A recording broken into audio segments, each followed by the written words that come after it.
I'll say it again then. Good evening, everyone. Welcome to our Sunday evening lecture series.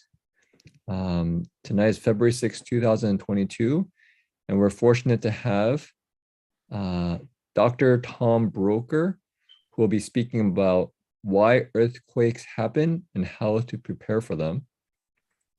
We have a request here is, could you please add your name, add your location to your name. So you can write your name and then write your location afterwards. So if I were to change mine, well, I can't quite do it now because I'm sharing screen. It would say Jingchuan, comma, Berkeley Buddhist Monastery. That's where I am right now. Okay, and so I was going to give a brief introduction. Dr. Tom Brocher has a bachelor's degree in geology from University of Michigan. I was just speaking to him a little bit before we gathered and found out he grew up in Madison, Wisconsin. And in high school, he was fascinated by rocks and fossils and was thinking of being a paleontologist. But then later, he got interested in geophysics, which is essentially the physics of the earth. And then went to graduate school and went on, and you'll see from the rest of his studies here, got a PhD in geophysics from Princeton University. It's clearly very knowledgeable. And a postdoc at the Hawaii Institute of Geophysics, a research scientist at Woods Hole Oceanographic Institution in Massachusetts, director of the U.S. Geological Survey, Earthquake Science Center, USGS, coordinator for Northern California Earthquake Hazard Investigations, and fellow of the Geological Society of America. And finally, emeritus senior scientist of the Earthquake Science Center, which I think he's here in Berkeley, if I'm not mistaken, Berkeley, near Berkeley Buddhist Monastery. So Dharma Sir Yong put this in Chinese, so our translator can translate that more easily. And maybe I'll speak a little bit about Tom's connection with the monastery. He came around 2013, 2014, and I've known him here at Berkeley Buddhist Monastery because he's been coming for the evening lectures. And he also came for the Guanyin sessions at the 16,000 Buddhas and has helped out in some of the translation efforts in Buddhist Text Translation Society. But I'm struck by Tom's kind of gentle demeanor and also clearly a lot of knowledge about how to protect our homes and our loved ones when it comes to earthquakes. Reverend Hong Shi had us consult with Tom on, how do we make sure the monastery is safe when I think he will explain pretty soon that here in California, especially, we're definitely in earthquake territory. And so understanding how earthquakes happen and how to prepare for it is quite important.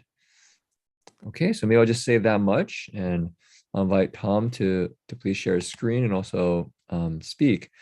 Also, for those, as Tom is speaking and you have questions, you can type it in the chat box and I'll moderate in terms of just seeing a question and then asking Tom if it's appropriate to ask at that time. So please don't be shy.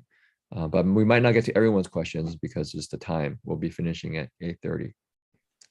Okay, so really appreciate you can join us, Tom, and everybody who's here tonight. And definitely we can learn about earthquakes. Well, thank you very much, Dharma Master Jin Chuan. And I'd also like to express my appreciation to Dharma Master Jin Wong for encouraging me to give this talk, as well as to Ri Lu for helping tonight, and for Alan Wong for translating my talk into Chinese, which I really greatly appreciate. So what I'd like to do tonight is to talk about why earthquakes happen, why they occur, and probably more importantly, what you can do to prepare for them. And so because this is the time of the Lunar New Year, it's especially a good time to prepare for earthquakes. So I'll be spending about one half of my talk talking about why earthquakes happen, where they happen, how often they happen, how big they are. And I'll also talk a little bit about how tsunamis form and what to expect from tsunamis, which I thought might be interesting given the tsunami that was latest tsunami produced by the Tongan volcanic eruption. And the second half of my talk will be about how we can prepare for earthquakes, how you can protect yourself during an earthquake, how you can protect your home, and how perhaps you'll even get a little bit of warning before an earthquake. But before I start my talk, I'd like to show this slide because I know many people are afraid of earthquakes, and earthquakes just really frighten them. And I don't want to frighten anyone because we know from past earthquakes that although shaking can be very strong, that most of us will not be hurt by the earthquake. And this picture was taken in 1906 after the big 1906 San Francisco earthquake. It was taken up in Marin, north of San Francisco, and it shows the San Andreas Fault has cut through this fence and moved the left side of the fence to the left about 10 feet. So it was a very big earthquake, about a magnitude 8 earthquake. But what I want you to notice in this picture are the farm buildings in the background of the photograph, showing the farmhouse and the barns of the farm. And what I want you to notice is that these buildings were very little damaged by the earthquake. So that even though we had a very strong, powerful earthquake very close to these buildings, they were not very much damaged.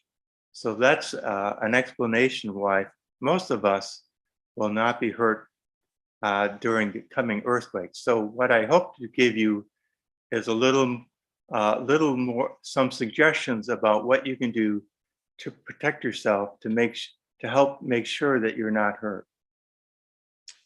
Well, why are there earthquakes? And it turns out that we have earthquakes because the Earth's mantle, the interior of the Earth, is hot and it circulates. If I can get my cursor to work here. The mantle, this orange layer is the mantle. The top of the top of the mantle, top of the Earth is this thin skin of material that geologists call the lithosphere. It's cold material, it's basically frozen.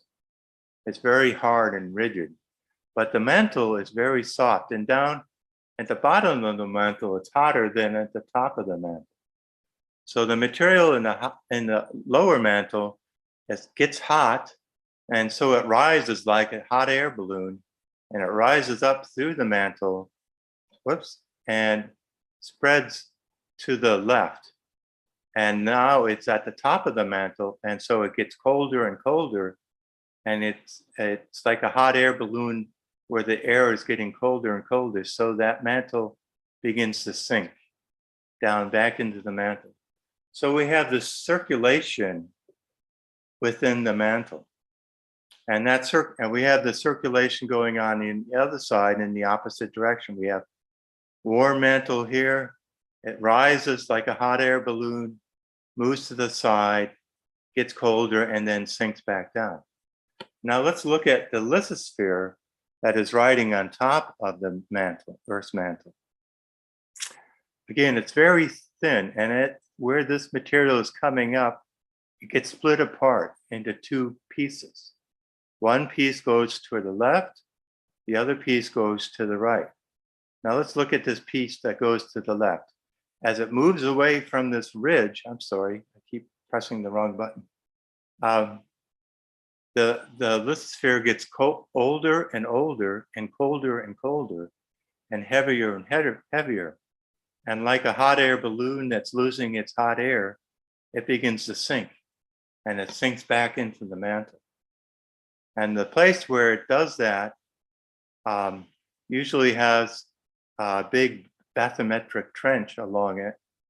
And geologists call these places subduction zones, where one plate is going down back into the mantle. And the same thing is happening on the other side. Along the ridge, which is being split apart, we get earthquakes because the lithosphere is being split into two pieces. And that tearing of the lithosphere causes earthquakes. So the earthquakes that we see are shown. We get earthquakes in these black circles. We get them in subduction zones, and we get these earthquakes along the oceanic ridges. So the top of the surface of the Earth is composed of plates of lithosphere. And the next slide shows you a map view of what these plates look like. And you can see that the Earth's surface is divided into several large tectonic plates. One of them is a Eurasian plate, covers Asia and Europe. Another is the North American plate, covers North America and Greenland and part of Russia. Another is the South American plate, the African plate, and the Australian plate, and the Antarctic plate. And there are several smaller plates, like the Caribbean plate, the Philippine plate, and so on.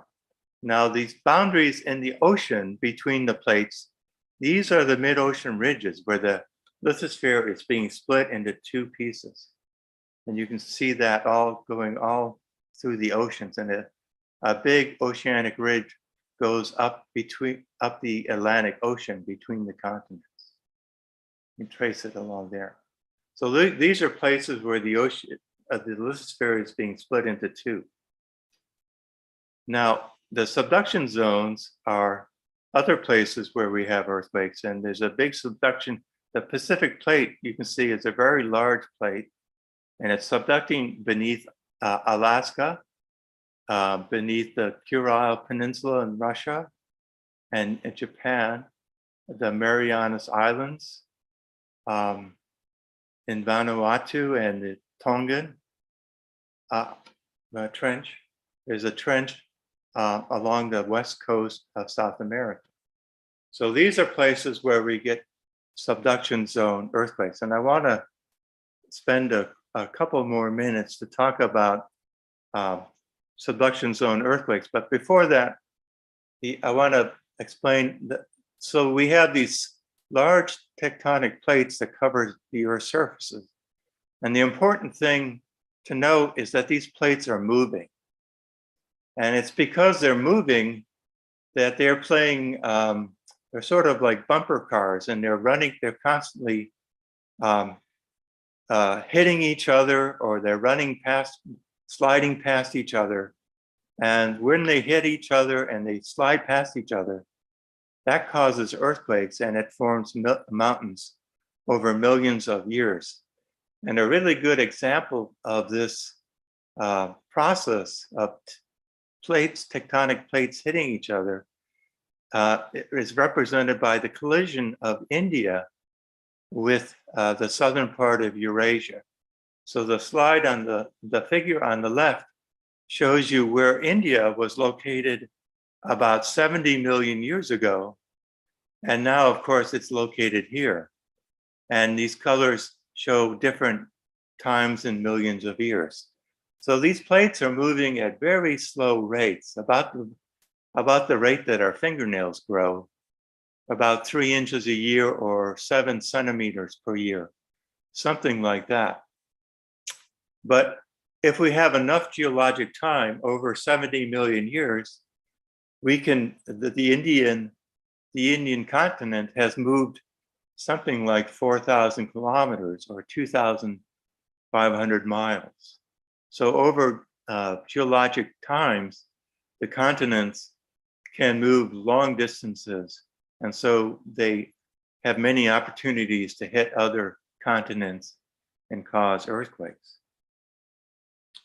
Now, this slide shows you some of the consequences of the collision with India, which is in the lower left corner of this figure, with Tibet. And so this map is a map of the elevations of the Tibetan area. And the blue shows low elevations, and the bright colors show you the high elevations of the Tibetan plateau.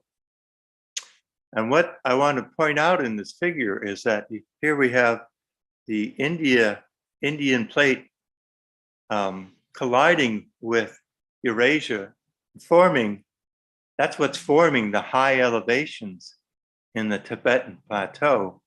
And these black arrows show you places where geologists have measured the speed of which the crust is moving at the Earth's surface. And it's hard to imagine, but because of this collision, the southern part of the Tibetan plateau is moving northward about 1 inch per year, or about 25 millimeters per year. And what's really interesting in this figure is you can see along the eastern end of the Tibetan plateau in Western China, all these arrows show you that the crust is trying to move out of the way of India and is moving into Western China.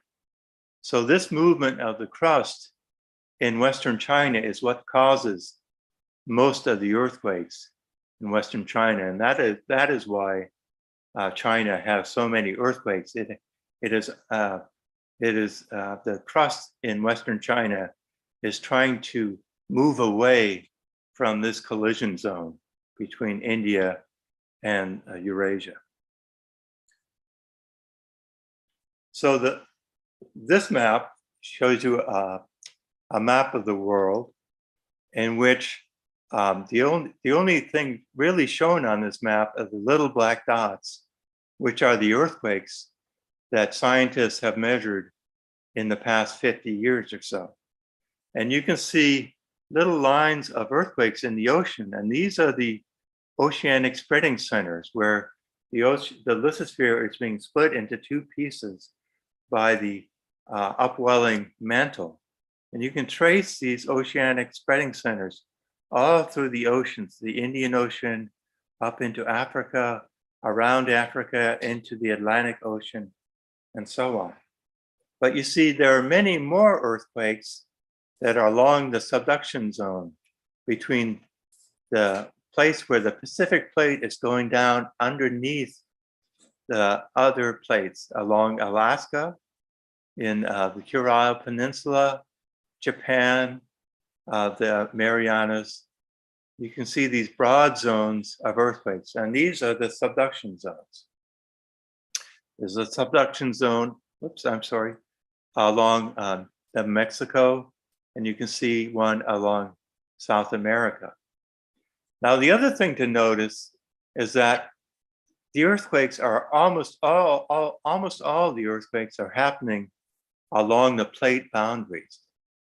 We don't see any earthquakes within the plates except in a few locations. Like if we look at the Pacific Ocean, the Pacific plate, the only place where we're seeing earthquakes within the inside of the plate is at Hawaii. And these earthquakes are due to the volcanic eruptions at Hawaii.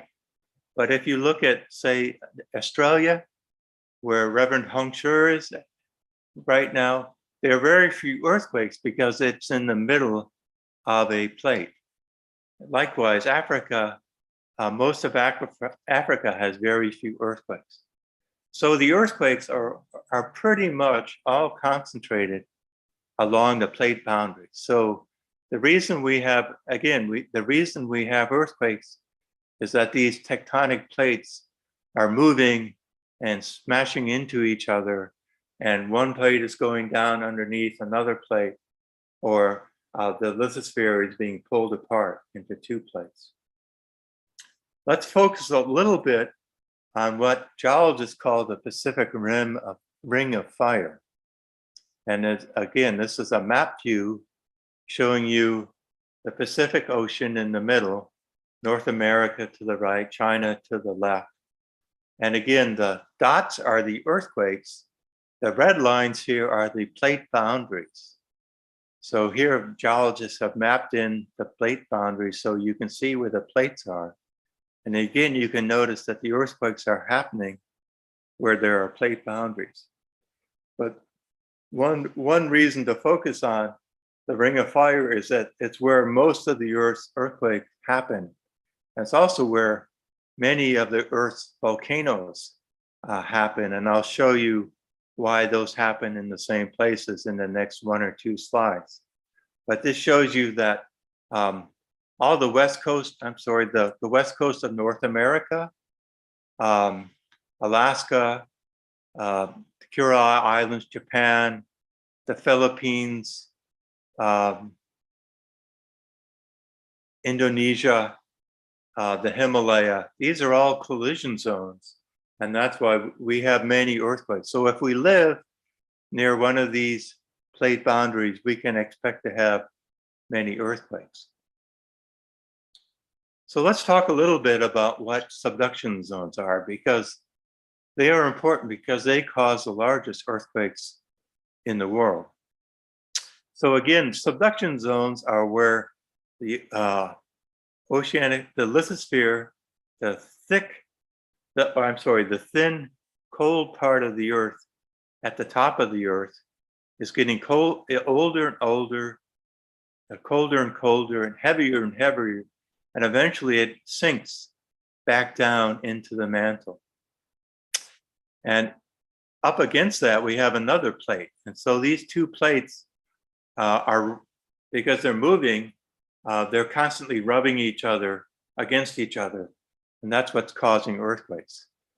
That in this process of subduction, of the downgoing lithosphere that's being subducted releases fluids that it got from the oceanic crust and the shallow part of the crust. And these cause melting, and these little red dots lead through up into the continental crust, and these cause volcanoes. So this process of subduction causes not only earthquakes, but it also causes volcanoes. So that's why we see both a lot of earthquakes and volcanoes in these subduction zones. Now, to focus a little bit more on the volcanoes that we see, the largest earthquakes that we see is at the most shallow part of where these two plates are in contact. And in this shallow part, the lithosphere and the crust, Earth's crust, are very cold and very brittle. And when they break, they cause very sudden earthquakes. And because these subduction zones are very long, they can be thousands of kilometers long. The earthquakes they produce can be 1,000 kilometers long or more. And this produces magnitude 9 earthquakes. So these are the biggest earthquakes that we see. The largest one ever recorded was about a magnitude 9.4. That was in Chile in 1960. Then as this lithosphere is sinking back into the mantle, it becomes more and more squeezed by the material above the slab, all this heavy rocks. So this gets more and more squeezed, and the minerals, and it gets hotter and hotter because the temperatures are hotter as we get deeper and deeper into the mantle. And so these rocks transform from one type of mineral to another type of mineral that is denser and smaller. And this contraction, this shortening of this lithosphere causes it to contract and shrink. And that shrinking causes earthquakes as well. It causes very deep earthquakes up to 500 or 600 kilometers deep, or about 300 to 350 miles deep. So these are very deep earthquakes. And they can be quite large. They can be as large as magnitude 7 or 8. But because they are so deep, they sometimes don't do a great deal of damage. Because the crust of this overriding material is also being deformed, we get earthquakes in the shallow crust that can be as large as magnitude 8. And these can be quite damaging because they're very shallow and they can be located to our cities and towns. So these can cause a great deal of damage. The volcanoes also cause earthquakes, but they're generally smaller, magnitude 4 or 5. And so they typically don't do quite as much damage as the crustal earthquakes. Now, because of the recent tsunami, I also wanted to talk a little bit about how tsunamis are formed. And this is a cutaway view of the Earth. Again, here's the downgoing slab, the downgoing lithosphere. It's going back into the mantle. It's old and cold and heavy. Here's the other slab against it. And this is the site of the future earthquake. But before that earthquake happens, these two plates are not moving. And so they're kind of pushing against each other. And that causes the coast to go up and the seafloor to go down. When the earthquake happens, the coast is going to go down and the seafloor will go up. And we'll see that in the next slide. And that is going to produce a tsunami. So here I've added some arrows. So the coast may go down as much as 1 or 2 meters during the magnitude 9 earthquake. And the seafloor may also go up 1 or 2 meters. And that upward motion of the seafloor pushes the ocean surface upward 1 or 2 meters along a very long line along the subduction zone. So it causes a big ridge of water, if you can think of that. And what do we know about water? Water wants to flow downhill. So the water is going to start flowing toward the coast, and it's going to start flowing out toward the open ocean. And that flowing is the tsunami. So we'll have an ocean, when we have a big subduction zone earthquake, we'll have a tsunami that arrives at the coast about 1/2 hour, about 30 minutes after the big earthquake. And there'll be another tsunami that will go away from the coast towards the ocean. And the next slide will show you what if we had a large magnitude 9 earthquake off of Japan. How long would it take the tsunami waves to arrive in various places in the Pacific Ocean? And so what we see is that it would take about 9 hours for the tsunami to arrive on the north shore of Australia and the west coast of the US, in Oregon and Washington and British Columbia. It would take about 12 hours to reach the southern tip of the Baja Peninsula and about 12 hours to reach the northern end of New Zealand. So tsunamis in the open ocean travel fairly slowly, and so they give us plenty of time to evacuate the beaches and shores in faraway places. But the main point is, and hopefully wherever you live, there will be tsunami warnings. And the main point is to obey those warnings. Don't go near the coast. Do not go in the ocean. It's very dangerous to go into the ocean, even though these waves, the tsunami waves along the west coast, may only be 1 or 2 meters high. The water becomes very turbulent, very choppy, and it makes swimming very difficult. So do not go. Please listen to the evacuation warning for tsunamis very carefully. Now, what if we live if we were in Japan during this earthquake, near where this earthquake happened? What should we do? Well, in that case, you would feel a very strong earthquake. And if you feel an earthquake, please leave the beach or the coast immediately, because as I mentioned, the tsunami will arrive to the coast within about 30 minutes.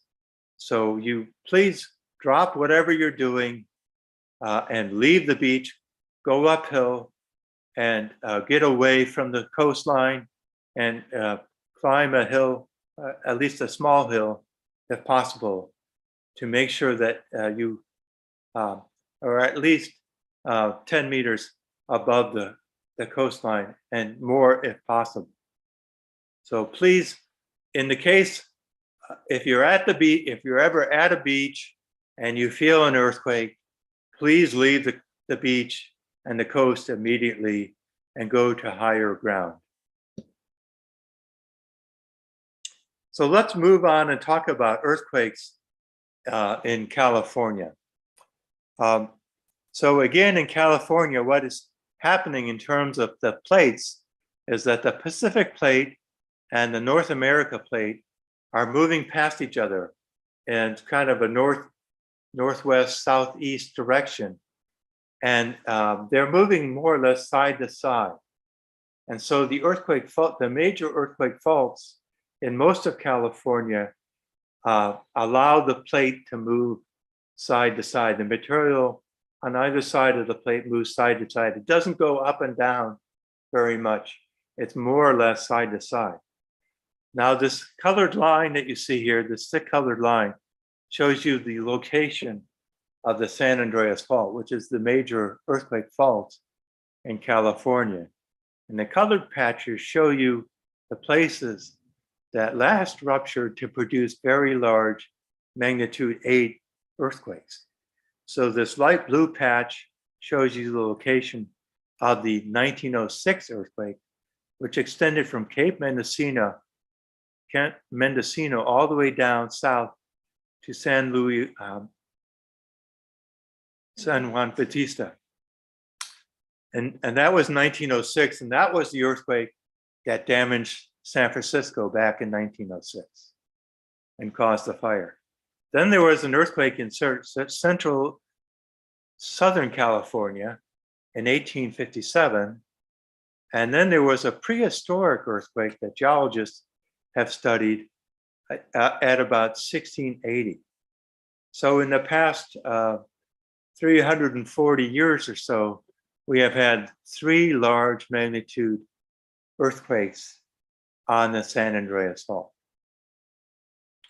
But the next figure shows that we have had many smaller earthquakes over that time frame, and even a shorter time frame.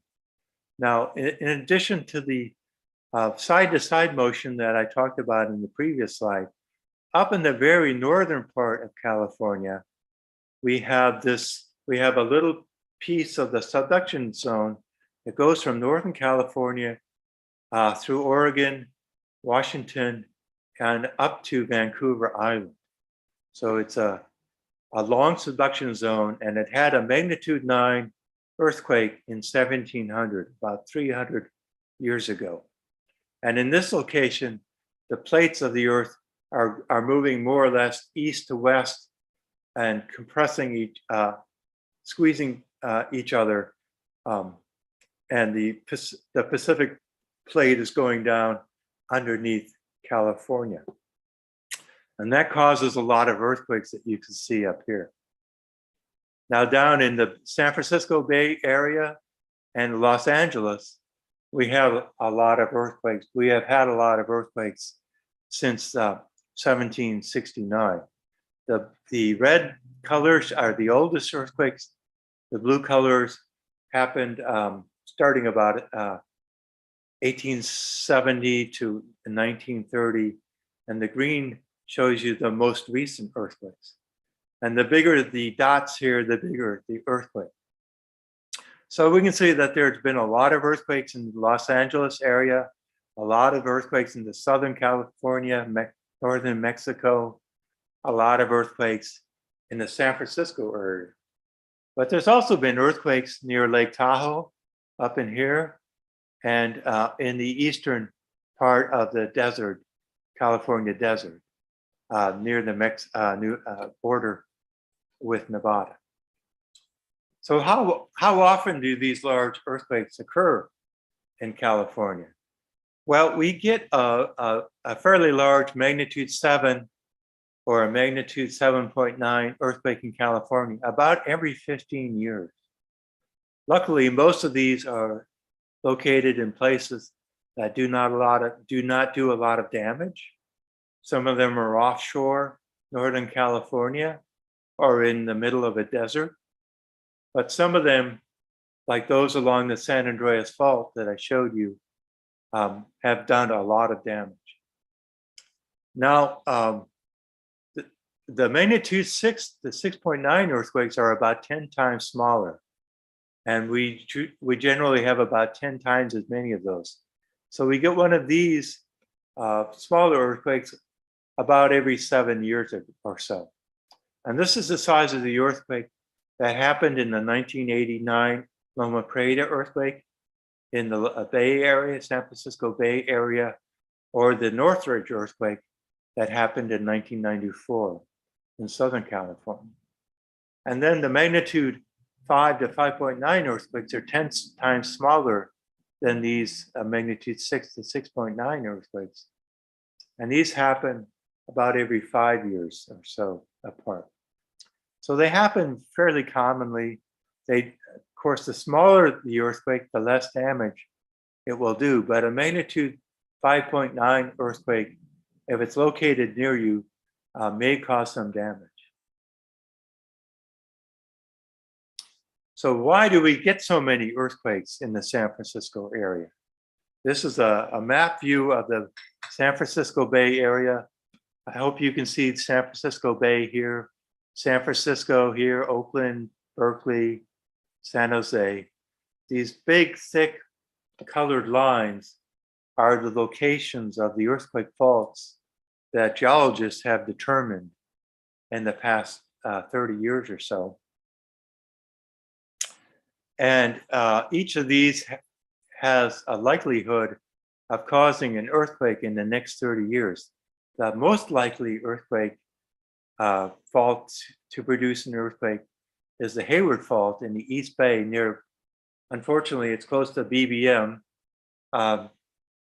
because the last earthquake that it caused was over 150 years ago. And it produces an earthquake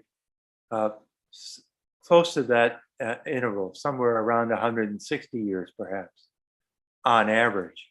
So we think that Hayward Fault may be ready for another earthquake soon.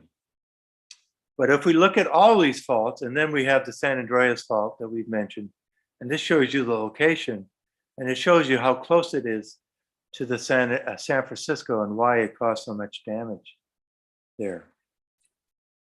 But if we look at all these faults, then we have about a 3 out of 4 likelihood of a damaging earthquake in the next 30 years in San Francisco, because there are so many earthquake faults there.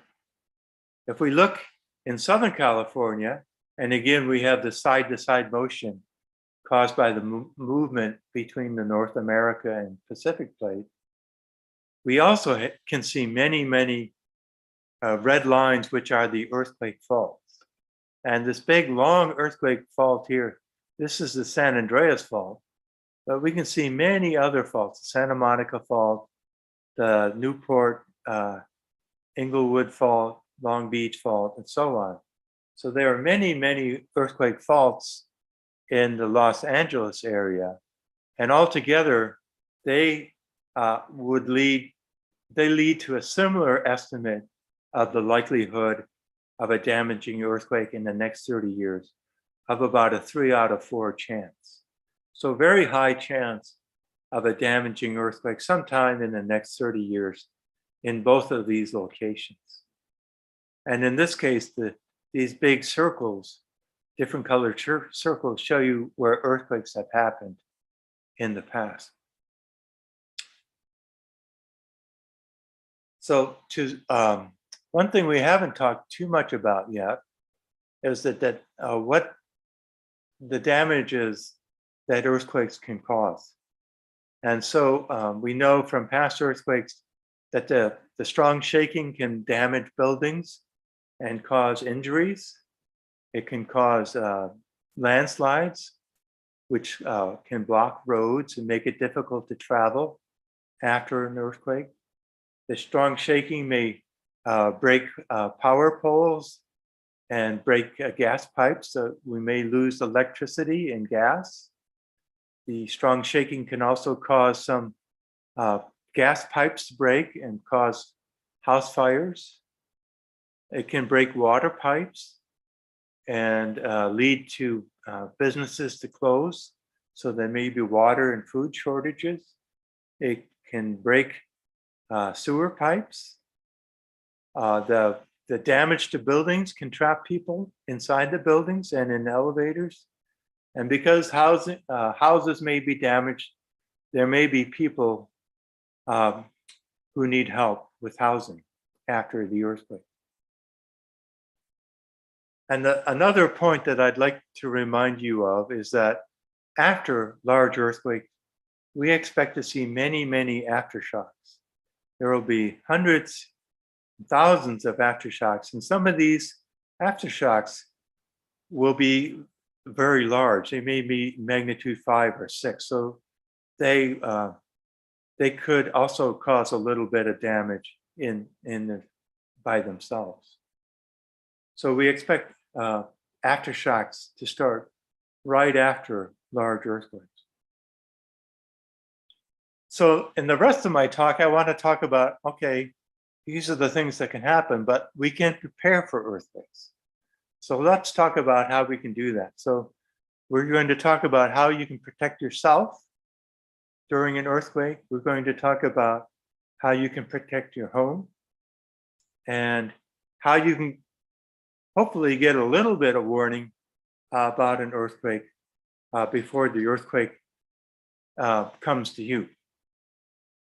So this is one of the most important slides in my talk, and this is one of the slides that I'd like you to try to remember if you can, because it is possible to avoid injury during an earthquake. And the way people are hurt, most people are hurt in earthquakes, is that the earthquake is so strong that they are injured by the earthquake because the earthquake pushes them down. They can't stand up. They could push down and they might break a bone in their leg, or they might injure their wrist trying to break their fall, or even damage their shoulder, injure their shoulder. The other way that people are hurt is that things will fall down during an earthquake and might hit you. So what we want to do to prevent all those injuries is that as soon as we feel an earthquake, we want to get down onto the floor. We want to drop onto the floor in a very careful way so that we don't injure ourselves. That way we won't get pushed down by the earthquake and we won't be injured. We won't break any bones or hurt ourselves. Then as soon as we're on the floor, we want to crawl over to a place underneath a table or a desk or a chair that will protect our head and our upper body from things that are falling from the ceiling or things that are falling off the wall, heavy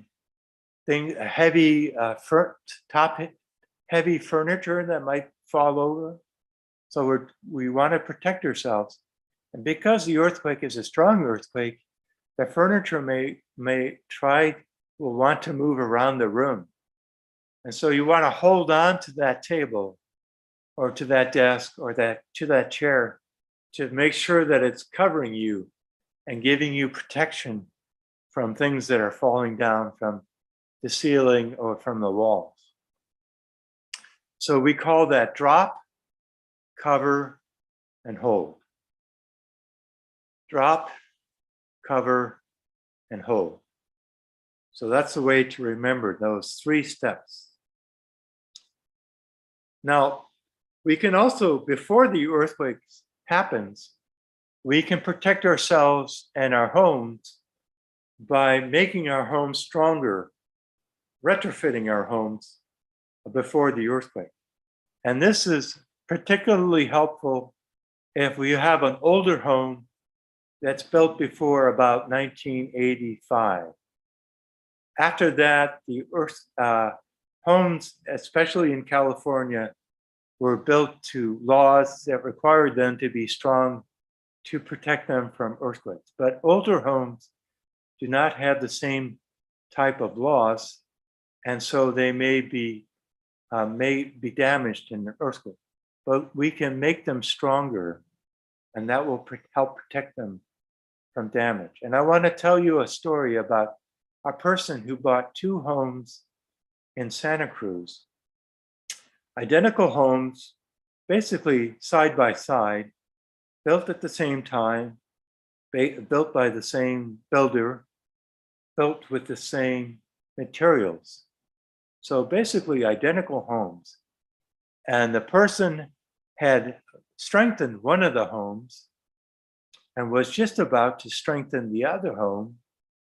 And that's when the 1989 Loma Prieta earthquake struck. And the one home that had been strengthened underwent very little damage, almost no damage during the earthquake. The other home that had not been strengthened experienced serious damage that required hundreds of thousands of dollars to repair. So we know that it is possible to strengthen older homes, and that is a very good way of protecting yourself from being injured and also giving you a place to live following a big earthquake. Now, the last new technology that's coming, that has arrived, is something that scientists call earthquake early warning.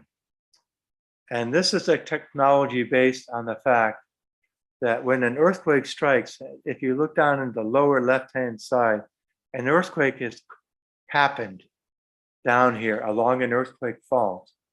And the earthquake, has sent out two waves. The fastest wave is this wave in yellow, and that wave is not very strong.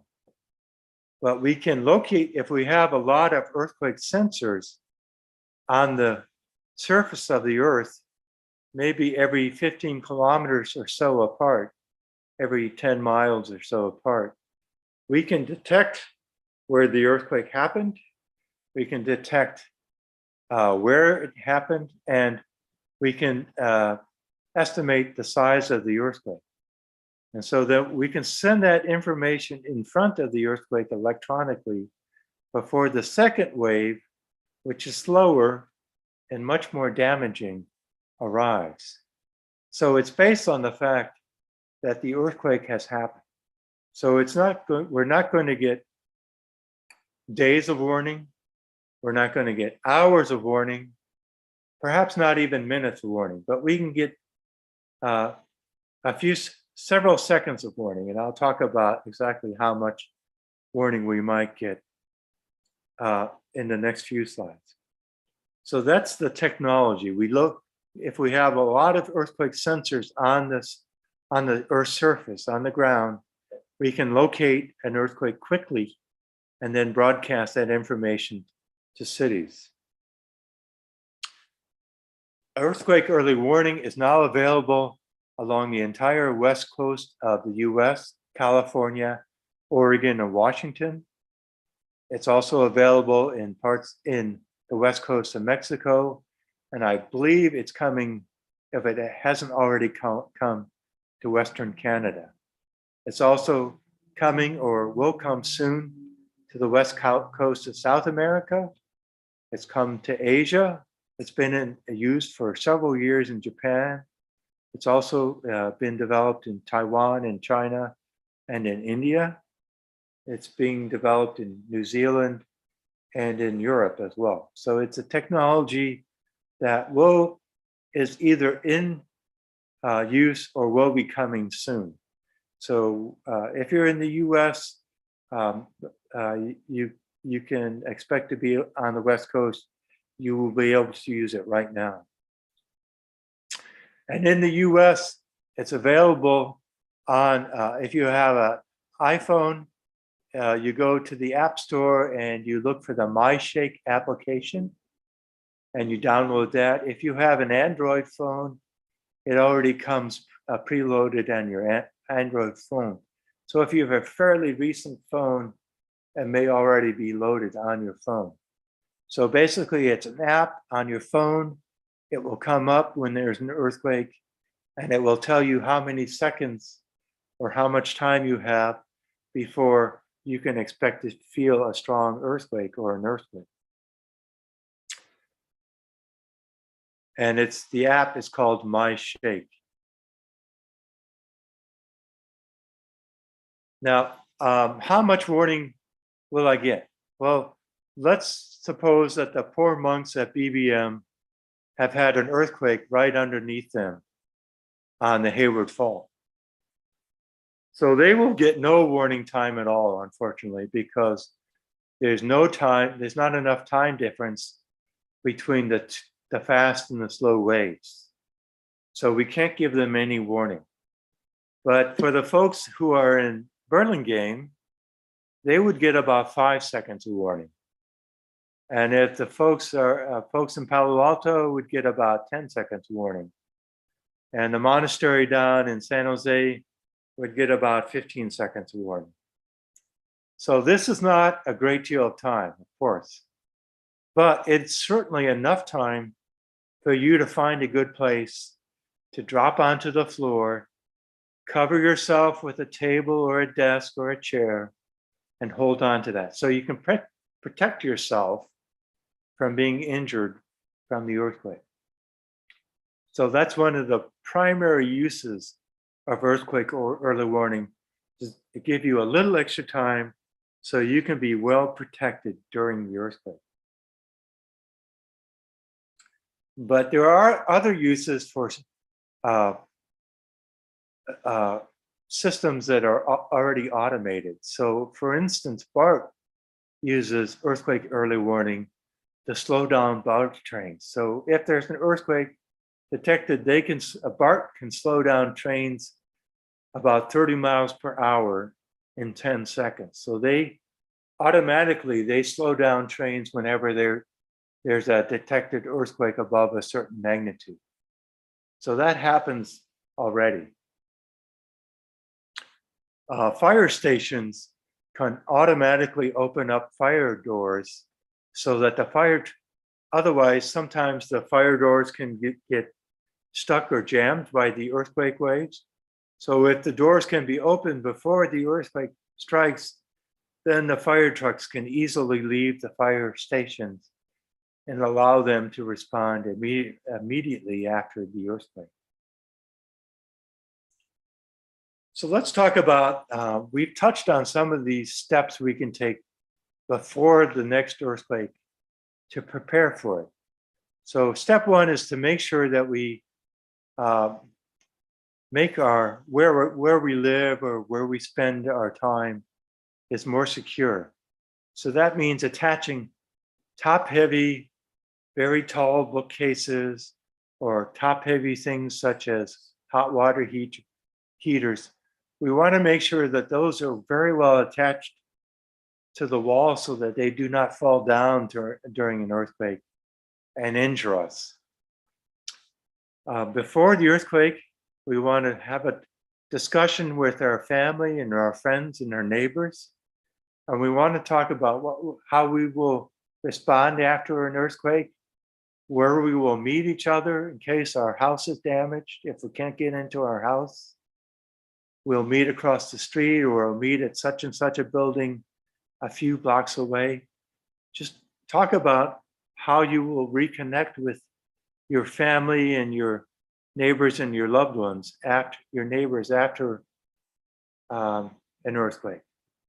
You want to put together a disaster kit and we'll talk more about what it should be in. And it could be something that you buy, or it could just be things that you already have where you live, and you just put them all together in a box or maybe a backpack so that you have them all together in one place. And another thing you want to do is these people underneath the house, they're working to strengthen the house. And I'll talk more about that in another slide. And you can organize the things that you really want to have after your important documents, your important Dharma texts, your important papers, and making sure that they're in a place that you can really easily access following an earthquake. Another thing I want you to know is that the USGS, along with many people that helped us, including PG&E and the California Earthquake Authority and the American Red Cross, we have put together earthquake preparedness guides that are available in Chinese, Vietnamese, Korean, English, and Spanish. And these might make a nice present for your family and your friends for the new year. These are PDFs of these are available online at a website that is called earthquakecountry.org/booklets. And again, they're in, this one version is in Chinese, Vietnamese, and Korean, as well as English. And so hopefully many people, they will be helpful for many people. One thing to think about following an earthquake is that the power may go out, and so that you may not have a way to charge your cell phone. So it's a good idea, if you can, to have some backup batteries or maybe portable solar panels that you can use to charge your phone. You should have a disaster kit. And this shows an example of one. It has a flashlight, first aid kit. It has a little bit of food, it has some water, a poncho, batteries, Band-Aids, and so on. And these can be in a bag. And again, you can buy it or make it yourself. But it's important that it contain a lot of water. You should store a lot of water that you can drink, because again, our water pipes might break. And you should have your prescription medicines, so that you have a few medicines for 3 or 4 days, maybe as long as a week or so. Now, this person was in bed during the earthquake. And if you're in bed when the earthquake happens, please stay in bed. You can put the pillow over your head to protect your head. And they have a pair of shoes by their bed and a flashlight, so that if the earthquake strikes at night and it breaks the windows, there will be broken glass. But if you have shoes, you can put those shoes on, and then you will not cut your feet when you step out of your bed. And they've tied this to their bed because the bed may move around during the earthquake. And so they'll have the shoes near them, and they can put the shoes on wherever the bed is. You want to make sure that there's no heavy things that hang over where your bed is, or your desk, or where you meditate, where you spend a lot of time. So you can buy special hangers that secure pictures and things more securely, but you can also just hang. I have hung very light things that are made out of fabric over my bed and my sofa, so that they will not fall down and hurt me during an earthquake. Because the power may be out, there will be no way to pump gasoline. So if you're running low on gas and there's an earthquake, you won't have a way to get more gas right away. So I always try to make sure I have at least half a tank of gas in my car at all times, so that I have gas if I need it. Again, you want to make sure that your hot water heater is well attached to the wall, so that it will not tip over. And so by not tipping over, it won't break the gas pipe and cause a fire with leaking gas. And it will also be a place where you can get water, more water if you need it. Now, after an earthquake, if you smell gas, it is a very strong smell, at least in the US. And if you hear gas leaking, if you can hear a hiss behind the wall, then please turn off the gas by turning this valve so that it's perpendicular to the pipe. That will shut your gas off and it will prevent a fire. But if you don't smell gas and if you don't hear the gas leaking, please leave your gas on because you will want gas for your hot water heater. Again, you should have a plan for how you connect with your neighbors, your family, your fellow monastics. Where are you going to meet after the earthquake? Are you going to meet in the parking lot in such and such a place or across the street and so on, so that you know where to try to find each other after the earthquake. Experts say that the phones are going to be pretty well tied up, very hard to make a phone call, but they think that texting will work better. So texting is a better way to try to tell people that you're okay or ask people if they're okay and tell them where you are to try to reconnect with them. And this is for the older homes that are again older than about 1985 or so. Underneath the home, between the ground and the first floor of a house, there's also often a short little wall where you can see the framing of the house. And if you attach plywood, thick plywood to this framing with lots of nails all around the plywood and in the middle of the plywood along these vertical boards, then that will make this wall very, very stiff and it will reduce the damage that earthquakes might cause. And before you do that, you want to make sure that the house is well bolted to the foundation with very thick bolts. And that will prevent the house from sliding off the foundation and being damaged. So again, I just want to summarize my talk by saying that we've talked about why earthquakes happen, where they happen along plate boundaries, how often they happen, the different types of earthquakes that there are. And we've also talked about ways we can protect ourselves, drop, cover, and hold, and how we can strengthen our homes and how we can make our homes safer for earthquakes. We can get earthquake preparedness guides in Chinese, Vietnamese, Korean, and English and Spanish at earthquakecountry.org/booklets. And the last point I'd like to make is that the more we can protect ourselves from injury during earthquakes, then the more we will be able to help other people after an earthquake. We can help other people who might be injured or might be trapped by the earthquake, so we can be compassionate and help other people that way. So let's prepare now so we can help everyone around us. Thank you very much. I'm happy to answer questions.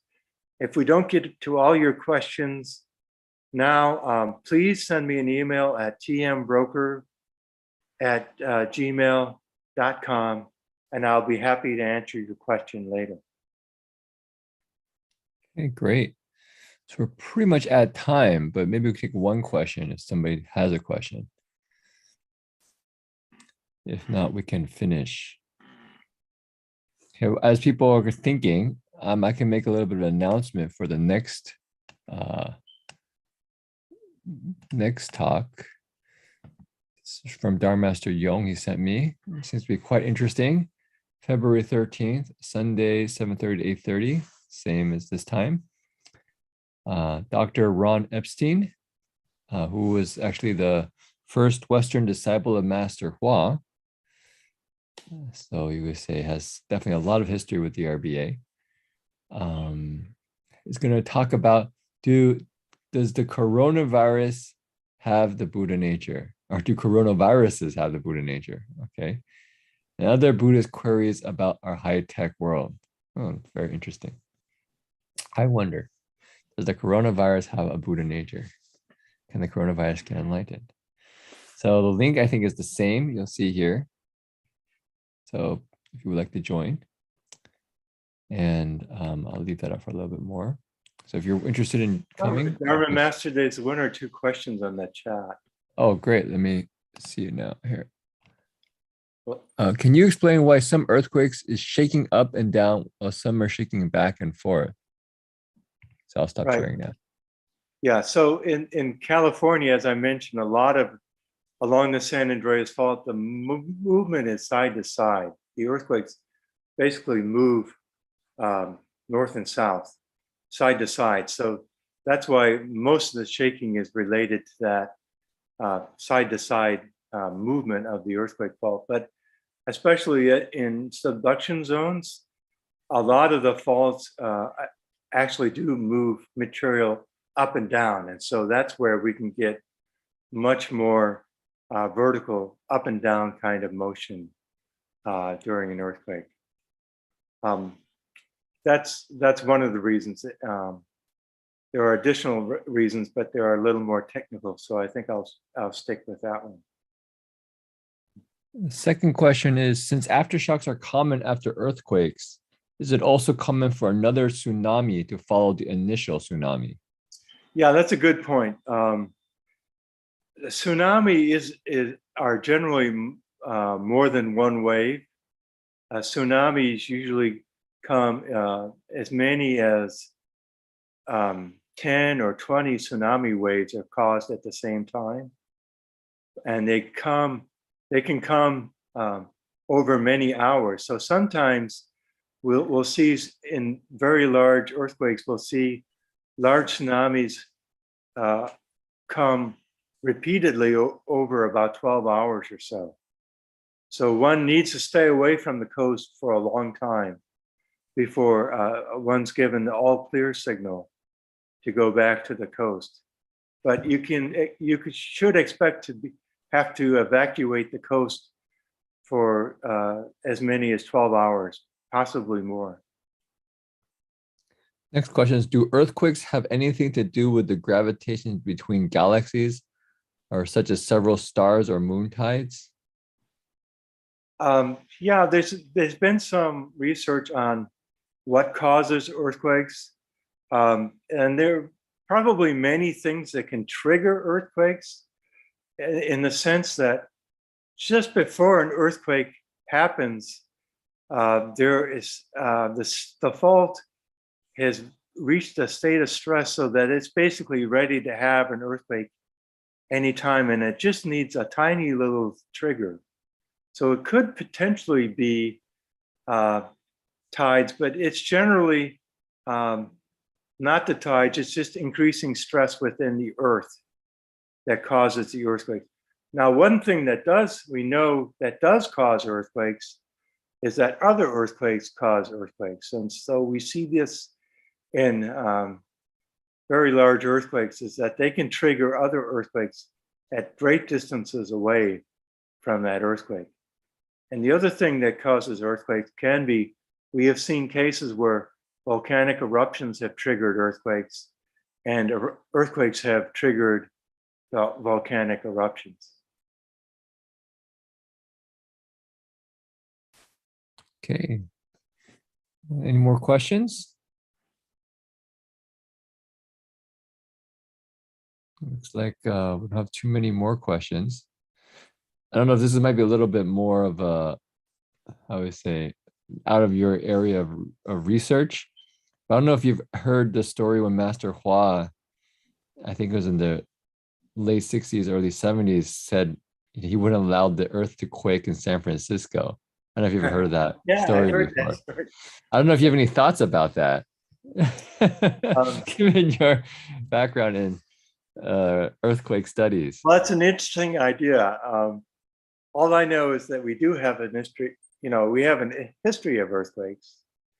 And we can see the stresses build up over time. And so one would think that eventually there would be earthquakes in the future, from what we can see scientifically. So maybe it just gets postponed. Perhaps. Yeah. Okay, I can't quite read the Chinese, but I'll try my best. 请问是否有任何有关台湾最近新一天有10的地震？这会不会是有更大的地震发生在台湾？ I think the question is, we had a number of 10 small earthquakes in Taiwan in one day. Is this a sign of a greater earthquake in the near future? We also have that happen in the San Francisco Bay Area. We'll see geologists call these earthquake swarms, where you get lots of earthquakes in a short amount of time. They're generally very small earthquakes, and they don't generally lead to any larger earthquake. So we're not quite sure what's happening, but something's causing a little patch of the earthquake fault to produce a lot of small earthquakes rapidly for, they can last a few days, they could last a week, they could last sometimes even a month, and then the earthquake stops and nothing happens. So that's probably, I don't know, I'm not an expert in the earthquakes in Taiwan, but I would guess that that's probably what's going on there. Somebody has a question here, but I don't quite understand. I don't know if you want to type it again. It says something like, why did the doctor affect all fault zones for many years? I'm not sure what that's, or continuous earthquakes. I'm not quite sure what that's referring to. Maybe they'll rewrite their question. Yeah. Yeah, one thing I didn't talk about is that we don't have a way of predicting earthquakes. Scientifically, we don't have any way of doing that yet. So unfortunately, the earthquake early warning is the best we can do right now in terms of giving any warning at all before an earthquake. Any more questions? Somebody says, do you have any comment on the recent Tonga volcano eruption? Yeah, it's I don't have that much to say other than scientifically, it's very interesting. It's not something that we've had a chance to observe before in kind of recent times. And so it's really the first underwater volcanic eruption that's been well observed. And I think the scientists are still trying to figure out exactly why it produced such a large tsunami. It obviously caused the seafloor to move up and down a lot, but exactly how it did that, we're not quite sure. But the satellite photos and imagery that we obtained from the eruption are really amazing. Yeah. But again, it's, that Tonga is part of a subduction zone. And so it's not unexpected that they'll have both, large earthquakes and volcanoes. That's how Tonga is basically a volcanic island. And all of the Tongan nation is, basically sitting on top of a subduction zone. So it's not a big surprise. Yeah, that's a great image. I just found the. Yeah, that's an amazing image. Yeah, pretty amazing. We live on that crust. We live on the very shallow, brittle, cold crust of living lava, of molten lava. Yeah. Talk about impermanence. No. Any other questions from our community? If not, we might move to our dedication of merit. I appreciate Dr. Brocher's presentation. So you could say maybe he did this with a great deal of care for everyone, and everyone probably learning as well, is doing it in a certain sense of wishing to take care of ourselves and those around us. And so we can finish with a dedication, wishing for the well-being of all beings. Here is the dedication of merit verse. So how about we do English? Okay. May the merit from this practice adorn all the Buddha's lands, repay the kindness from above, and rescue those in paths below.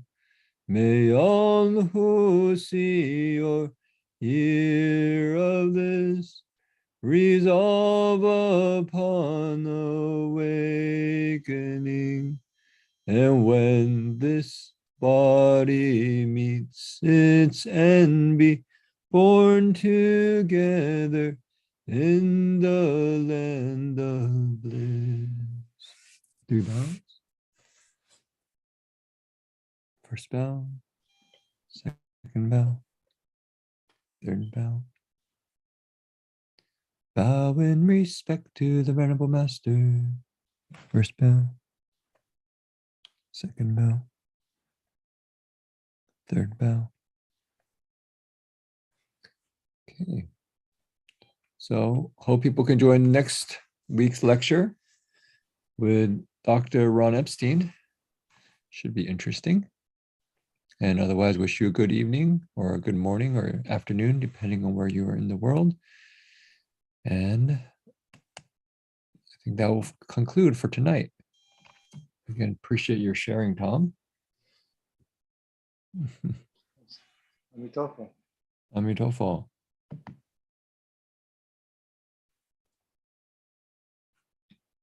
think people are appreciating your talk here.